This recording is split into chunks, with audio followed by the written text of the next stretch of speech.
All right, check it out, guys. We got our forward gray water tank done. So here's our drain line, and it's just a cam lock. Sorry about that. Hold on. Here's our drain line, and the cam lock goes on there. We've got this Gorilla Construction adhesive onto that. This is 1-inch like fire hose. I'm going to cut this roll into 2 halves. Right now it's, I think, 35 feet long or something. So I have 2 of them. That'll let me drain the front tank and the rear tank simultaneously.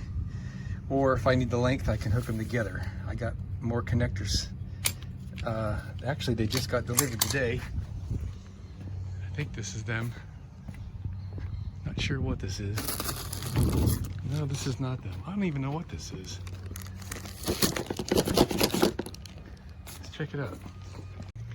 Okay, sorry for that interruption at work.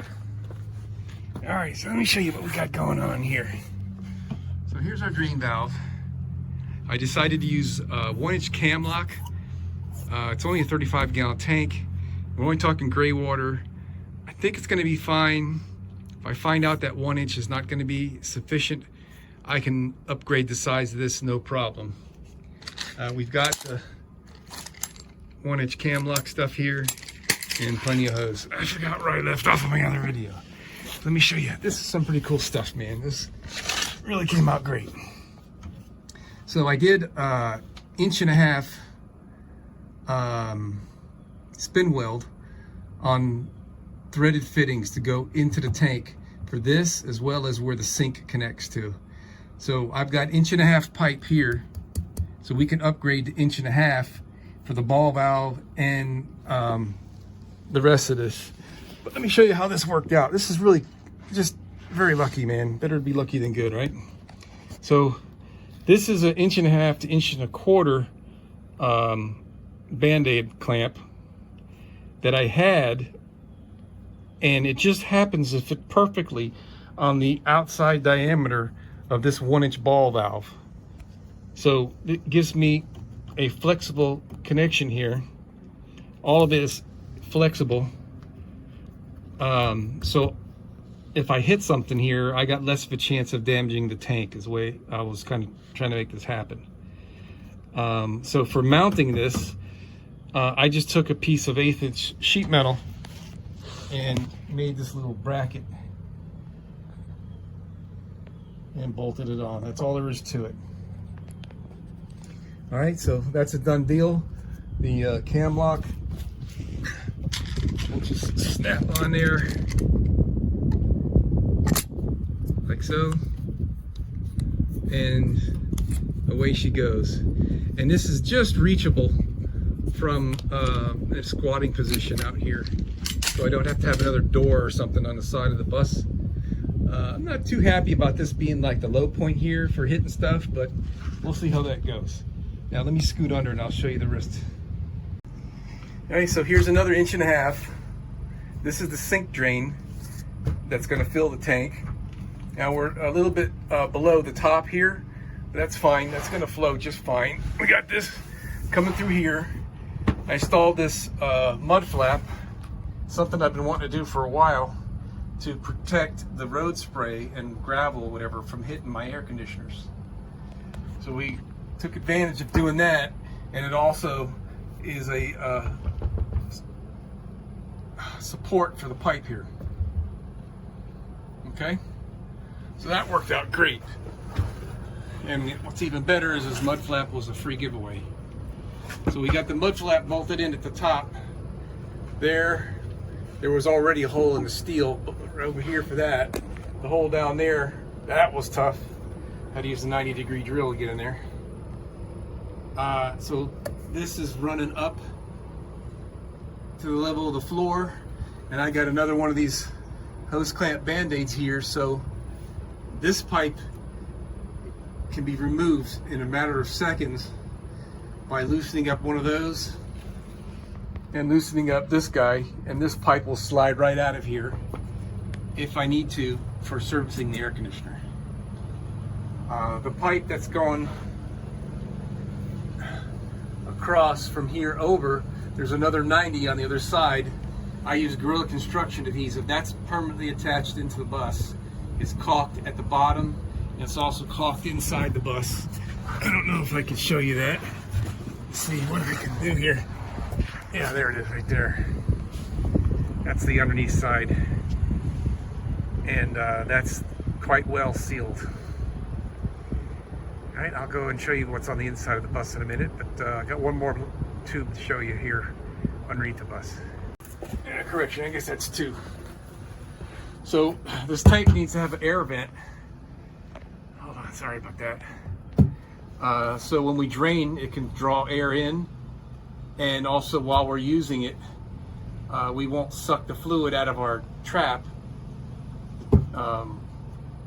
with water flow in the pipes. So this here is our vent line. It goes up as high as I can make it go, and probably could have done that a little differently. Could have put that up here on the top, but that's where I had decided, and that's where it went. So there's the vent line. I got it tie wrapped. It goes all the way to the front over there to the cross member. It's hanging down here. I need to cut off the end. I might secure it underneath that bolt there, just so it doesn't flail in the wind. So the reason for that is when we go and hit the brakes, the fluid in this tank is going to rush forward, and if I have anything mounted up there, it's going to pressurize that. So I wanted to make sure I had the vent furthest to the back that I could. Probably could have gone with the middle of the tank to receive the same effect, and that's why this sink connection is right in the middle of the tank. So hopefully that's going to work out right. And now that I'm looking at it, I could have put it back here, but then we had the whole issue of when I step on the gas, the liquid in this tank is going to run to the back and slam up against the side of the tank, and I didn't want to have any pressure spikes hitting this pipe, so I think the middle is the way to go on that.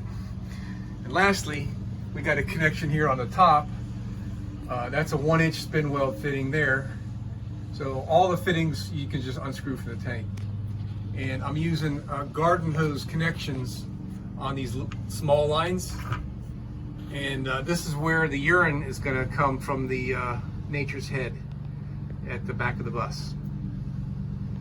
Now I chose to put the urine in the front tank here for the simple reason this is a 35-gallon tank. The one in the back is a little bit larger. I think it's 40 gallons. But I figured we would not be creating all that much urine in volume and sink usage. So this is the tank here that I think would be most suitable. Also, the fact that the toilet is at the back of the bus, so when we hit the brakes, I want any residual flow in that line to head towards the tank.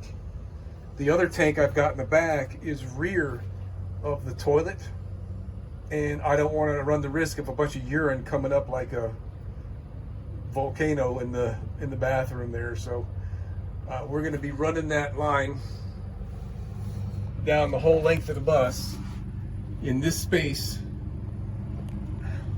right there between the cross members and the bus cross, the chassis cross members and the bus cross members.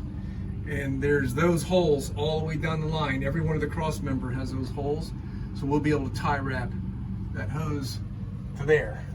And actually I'm just about ready to do that, but I'm going to hold off on the urine line for now, because the urine line, since that's a corrosive liquid, I'm making sure that I'm using all plastic fittings so I don't have to worry about corrosion. And the length of garden hose I bought a 70, I think it's a 75 or 50 foot length of this 1/2-inch RV hose. And I'm going to use the original aluminum ends for my vent lines and my vent line on the rear tank. So I'm holding off cutting that hose until I use the end of it first for down there. And so that's where we are so far. Hey, it's Wednesday, October 13. I don't even know if I recorded some video yet this morning. I can't remember diddly squat anymore. But we're at the back of the bus. Rear bumper is down there. And this is the tank for the shower, the gray water tank for the shower. So the white garden hose there, that's our vent line. I got it installed. And fortunately for me, I had an abundance of those clamps right there and the stainless steel screws and nuts and everything. So that was a win. So we got the vent coming off the top rear of the tank, like I was describing for the other tank. That's all about stepping on the brakes so you don't have a big surge hit there. So if we step on the brakes, the water will move forward in the tank and move away from that area. If we go to accelerate, the water is going to try to go back to that area, but the vent line is going forward, so no water should ever escape through the vent. And the way I routed this, so that's as high, that's the bottom of the floor right there that we're looking at. Can't go any higher than that in this area anyway. So moving forward, just following the line here, the idea that I had is I went up into the wheel well. Right, I'll flip over here. So we're at the top of the opening of the wheel well right there. And then the hose goes forward and stops right there. So that's the highest point on the underside of the bus that I could produce. And that rise right there should keep any water from escaping the gray water tank during any accelerations or decelerations. All right, so that's that line. There's 3 lines on this tank. There's the shower drain right there. I decided to use a trap and not the hep bow. I'm thinking that's going to be, you know, back to basics kind of thing. And it's also easy to service if I get a clog. All this is very serviceable right here. So when we get the shower pan actually installed and mounted, that's when I'll finalize this. But all this has got some movement to it in every which way. So we're all good here. And then we're going to also squirt some spray foam around that circle there, up in there. This is the suction line for my recirculating shower. We've talked about that before. So we go through the trap, and we got a check valve right here. And this is to stop any surge that there may be from slosh in the tank when we apply the brakes or accelerate. So it won't allow any flow in that direction. It's a little flapper. It just hangs loose in there, and the flow makes it slam shut up against the seat. And it's quite a nice little valve. I got this at Lowe's, and it wasn't that much money, and it came with 2 of these rubber 1.5 to 1.25 inch. The 1.25 inch is for 1.25 inch PVC, but I was able to cinch it down. You can see by how much of the band is exposed here. I guess if you could, whatever, but I was able to cinch this down to the 1.5 inch kitchen pipe size. And yes, this is kitchen pipe. That's a kitchen sink drain basket right there in my shower. And I talk about that, why I made that choice for my recirculating shower. Over here is a piece of mud flap, thanks to the guys at West Palm Beach Freightliner. They gave me 4 mud flaps for free because it had their advertising on it. But this is bolted up to that cross member to support this pipe right here. It doesn't really need it, but it might sag if the pipe were to get full. And that pipe will get full if we fill up the tank, because the top of the tank is a little bit higher than the top of the pipe. This is the best that we could do without installing the tank any lower. I did not want to install the tank any lower because of ground clearance issues. So this is a compromise. So our shower drain is about, what would you say that is? 3, 6, 8 inches higher than the top of the tank. And I'm hoping that is going to be fine. So moving back here, you can see how I made my connection to the tank. I got an 1.5 inch spin weld fitting that I installed in the side of the tank, and there's an 1.5 inch male thread to PVC. How would you call that? Like a street fitting, I guess, where you could glue a female PVC fitting onto the end of that. So it's basically the same size as 1.5 inch pipe, which works out absolutely perfectly to use these rubber 90s, which are fabulous because they give us all kinds of shock absorption to help prevent the tank from getting messed up. So this tank is done, except for, I forgot about this, the drain. I have to get another one of those fittings that I just described, that it's a male 1.5 inch pipe thread with a female PVC pipe size. I have to buy another one of those rubber 90s, and that will connect to a piece of 1.5 inch pipe. I've already got the ball valve, and I've already got the male cam lock. I found out today, and one other thing too, this brace is originally from the next, right there. I had to remove it to make room for the tank. And I did once install this across from there to over there, thinking that was a good way to hold the tank from moving forward in a panic stop. But then I realized today that the bus already has a hole up there, and it already had a hole down here. I just installed it. I didn't have to drill a hole or anything. And we've got this super secure right here. So all I got to do is this for the tank drain, and this tank will be done. All right, next on the other side of the bus, we got the P hose, and I used 1/2 inch garden hose here. And my reasoning for that is the volume of pee is going to be pretty slow, right? How much can you pee? So I'm going to want to rinse fresh water down the pee hose every time we use it. And if we use a smaller line, I think we'll be able to use less water for an effective flush of the urine out of this line. I'm hoping that we don't have any flow issues here with this anyway. So on the bus, we've got this routed up here.